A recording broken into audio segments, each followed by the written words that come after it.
तो आइए एक बार फिर से स्वागत है एक नए वीडियो में। माध्य का क्वेश्चन यहाँ पे क्वेश्चन नंबर 8 लेके आए हैं। ठीक है, तो चलते मिलते हैं यहाँ पर क्वेश्चन नंबर 8 में। देखते हैं क्या है क्वेश्चन यहाँ पे दे रखा है। किसी कक्षा के अध्यापिका ने पूरे सत्र के लिए अपने कक्षा के 40 विद्यार्थियों का मतलब कुल योग दे दिया है 40। क्वेश्चन पढ़ना बेहद जरूरी है। अगर आप क्वेश्चन नहीं पढ़ रहे हैं कैसे बनेगा क्वेश्चन? स्वाभाविक बात नहीं बनेगा। समझ में आ रहा है ना? क्वेश्चन पढ़िए, क्वेश्चन जरूरी। निम्नलिखित में रिकॉर्ड किया गया विद्यार्थी जितने दिन अनुपस्थित रहा है उसको यहाँ पर दे रखा है, दिनों की संख्या दे रखा है और विद्यार्थियों की संख्या दे रखा है कि कितने दिन विद्यार्थी गायब रहे हैं। ठीक है, आपको निकालना है इसका माध्य। क्या निकालना है? क्वेश्चन में दे रखा है माध्य ज्ञात कीजिए। ठीक है, क्वेश्चन में दे रखा है माध्य ज्ञात कीजिए। बिल्कुल आसान सा क्वेश्चन है, समझते हैं। क्वेश्चन जो दे रखा है उस पर आते हैं हम सीधे सीधे। दिनों की संख्या बनाएंगे कैसे? बिल्कुल यहाँ लिखना है आपको। दिनों की संख्या बोला है, दिनों की संख्या लिखेंगे। ठीक है, जो कुछ भी दे रखा है वो सब चीज लिखेंगे हम लोग। ठीक है, तो सबसे पहले लिखेंगे दिनों की संख्या। क्या लिखेंगे? चलिए हम एक रो को छोड़ते हैं, दूसरे रो से लिखते हैं। ठीक है, दिनों की संख्या। क्या लिखना है? दिनों की संख्या लिखना है। ठीक है, दिनों की संख्या हमने लिख लिया है, दिनों की संख्या लिख लिया है। इसके बाद क्या लिखना है सुनिएगा, विद्यार्थियों की संख्या। तो इसमें लिखेंगे हम लोग विद्यार्थियों की संख्या। ठीक है, विद्यार्थियों की संख्या मैंने लिख लिया यहाँ पे। ठीक है, इसके बाद हम आगे अगर बढ़े तो आगे नहीं बढ़ना है अभी, और इसे बोलते हैं हम लोग एफ। क्या बोलते हैं इसे? एफ बोलते हैं। इसे क्या बोलते हैं? एफ बोलते हैं। ठीक है, इसे क्या बोलते हैं? एफ बोलते हैं। ठीक, अब देखिए यहाँ पर क्वेश्चन जो है उस पर आते हैं। दिनों की संख्या को हम लोग वर्ग अंतराल भी यहाँ पे बोल सकते हैं। ठीक है, वर्ग अंतराल मतलब होता है यहाँ पर जो दे रखा है 0 से 6, 6 से 10, 10 से 14। और ये बात भी आपको देखना बेहद जरूरी है कि वर्ग अंतराल सेम है या नहीं। अगर सेम नहीं है तो सेम करना पड़ेगा। पीछे वीडियो में मैंने सिखाया है, अगर आप नहीं देखे तो पीछे का वीडियो जरूर प्ले लिस्ट में चेक कीजिए और देखिए। ठीक है, 0 से 6 चलना है तो यहाँ पर लिखेंगे हम लोग 0 से 6। दिखाई दे रहा है ना? अच्छे से नहीं दे रहा है। ठीक है, थोड़ा सा मोटा करते हैं पेन को। 0 से 6, इसके बाद 6 से 10, 10 से 14, 14 से 20, 20 से कितना है? 28। ठीक है, और 28 से आपका 38, और कितना है? 38 से 40।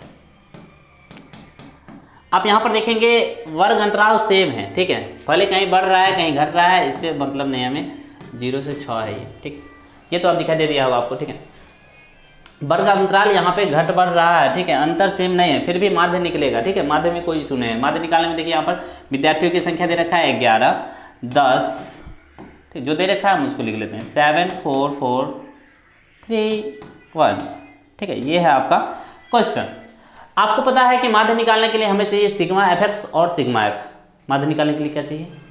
सिग्मा एफ एक्स और सिग्मा एफ। बिल्कुल सही समझे आप।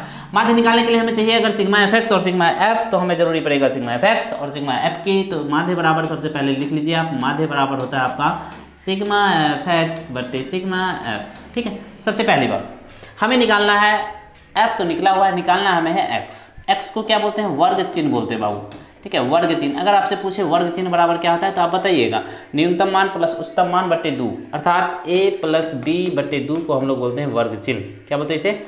वर्ग चिन्ह बोलते हैं। ठीक है, ये बात आपको ध्यान रखना है। ठीक, चलिए वर्ग चिन्ह कैसे निकालते हैं? दोनों को जोड़ के 2 से भाग लाएंगे। 0 6 को जोड़ेंगे 2 से भाग लाएंगे 3 आएगा। ठीक है, अब देखिए 6 10 को जोड़ेंगे 16 आएगा, 16 में 2 से भाग लाएंगे तो कितना आएगा?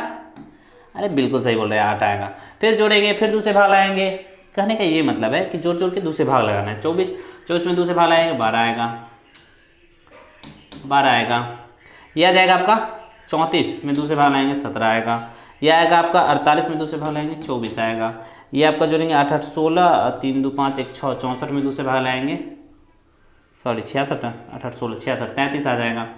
और ये आपका आ जाएगा 38 39 40, यानी कि 39 आ जाएगा। ठीक है, बात समझ में आ रहा है? हमने क्या ज्ञात किया है? अरे हमने क्या ज्ञात किया? बिल्कुल सही, वर्ग चिन्ह ज्ञात किए। ठीक है, अब हम लोग निकालेंगे क्या? हम लोग निकालेंगे यहाँ पे एफ एक्स। हमें जरूरी है एफ एक्स का, हमें जरूरी है एफ एक्स का। ऊपर में देखिए एफ एक्स यानी कि एफ और एक्स का गुना। गुना तो आप लोग को आता ही है, गुना करिए।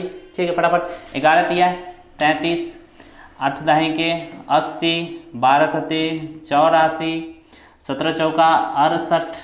ठीक है, 24 चौका 96, 33 तिया 99 और 39 से कम 39। बोलिए ये तो आ गया होगा आपको? ये आ गया है ना? बिल्कुल। आइए हमें निकालना है सिग्मा एफ एक्स और सिग्मा एफ। कहने का मतलब ये है कि हमको इसका निकालना है जोड़, योग। सिग्मा एफ का मान, किसका मान निकालना है हमें?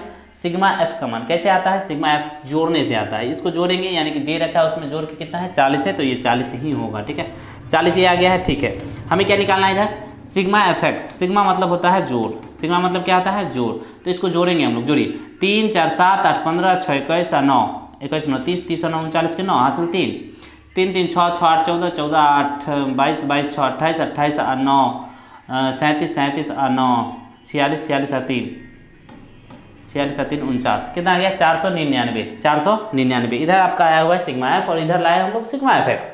ठीक है, हमें निकालना था माध्य, क्या निकालना है माध्य। माध्य बराबर होता है सिग्मा एफ एक्स बटा सिग्मा एफ।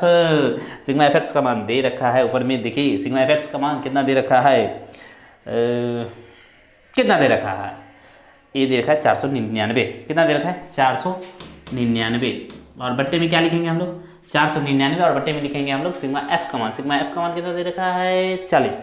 कितना दे रखा है 40। तो हम लोग क्या करेंगे 40 से भाग लाएंगे, अरे ना बाबा ना 40 से ना 4 से भाग लगाएंगे, 4 से भाग लगाएंगे और 4 से भाग लगा के लिख देंगे।